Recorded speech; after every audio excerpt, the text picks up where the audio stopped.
بسم اللہ الرحمن الرحیم۔ ازما بنت مروان ایک یہودیہ عورت تھی۔ یہ حد درجہ کی بے حیا اور بد زبان تھی۔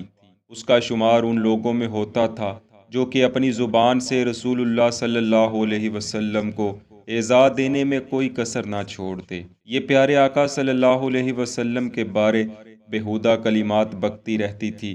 صحابہ کرام میں اس سے متعلق انتہائی غم و غصہ پایا جاتا تھا، مگر اس کے عورت ہونے کے خیال کرتے ہوئے خاموشی اختیار کر لیتے۔ جب غزوہ بدر کا موقع آیا اور رسول اللہ صلی اللہ علیہ وسلم صحابہ کرام کی جماعت کے ساتھ جہاد کے لیے تشریف لے گئے تو اس نے بہت سی ہذیانی باتیں ترکیب دی۔ یہ باتیں ایک صحابی حضرت عمیر بن عدی رضی اللہ عنہ تک پہنچ گئیں۔ حضرت عمیر بن عدی نابینا تھے، جس کی وجہ سے وہ غزوہ بدر میں شرکت سے محروم رہے۔ آپ قدمائے اہل اسلام میں سے تھے۔ خلوص نیت، صفائی طبع، اللہ جل وعلا کی محبت میں عقیدت اور رسول اللہ صلی اللہ علیہ وسلم کی دوستی میں آپ پورے مدینہ میں شہرت رکھتے تھے۔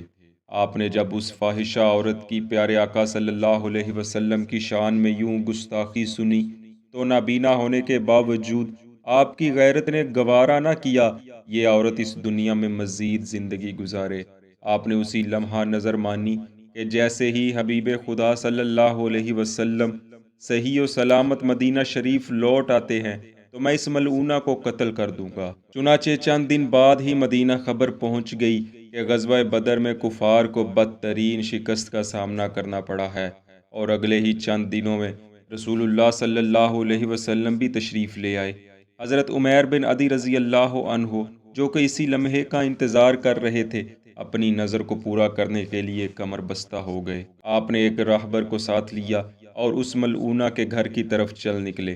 موقع پاتے ہی راہبر نے آپ کو عظمیٰ یہودیہ کے گھر داخل کر دیا۔ آپ بے شک نابینا تھے، مگر دل کی آنکھیں روشن تھیں۔ آپ نے گھر میں داخل ہوتے ہی اس ملعونہ پر اس شدت کا وار کیا کہ تلوار اس کے سینے کو چیرتی ہوئی پشت سے باہر نکل آئی۔ یہ کاروائی اس قدر پوشیدہ تھی کہ کسی کو کانوں کان خبر تک نہ ہوئی۔ آپ فوراً اس کے گھر سے واپس پلٹے اور رسول اللہ صلی اللہ علیہ وسلم کے ساتھ فجر کی نماز ادا فرمائی۔ پیارے آقا صلی اللہ علیہ وسلم جیسے ہی نماز سے فارغ ہوئے تو عمیر بن عدی کے چہرے کو دیکھنے لگے۔ آپ نے فرمایا، اے عمیر بنت مروان کو تو نے قتل کیا ہے؟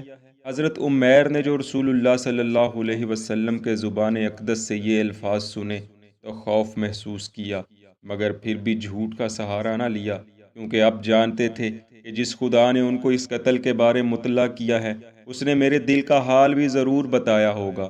آپ نے عرض کیا، ہاں یا رسول اللہ صلی اللہ علیہ وسلم، میں نے اسے قتل کر دیا ہے۔ اس قتل سے کوئی چیز مجھ پر واجب ہوتی ہے؟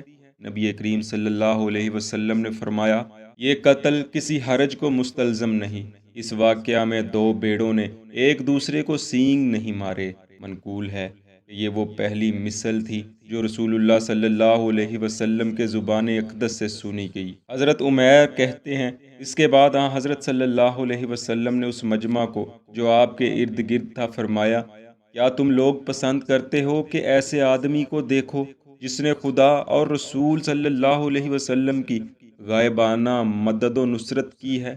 تو وہ عمیر بن عدی کو دیکھے۔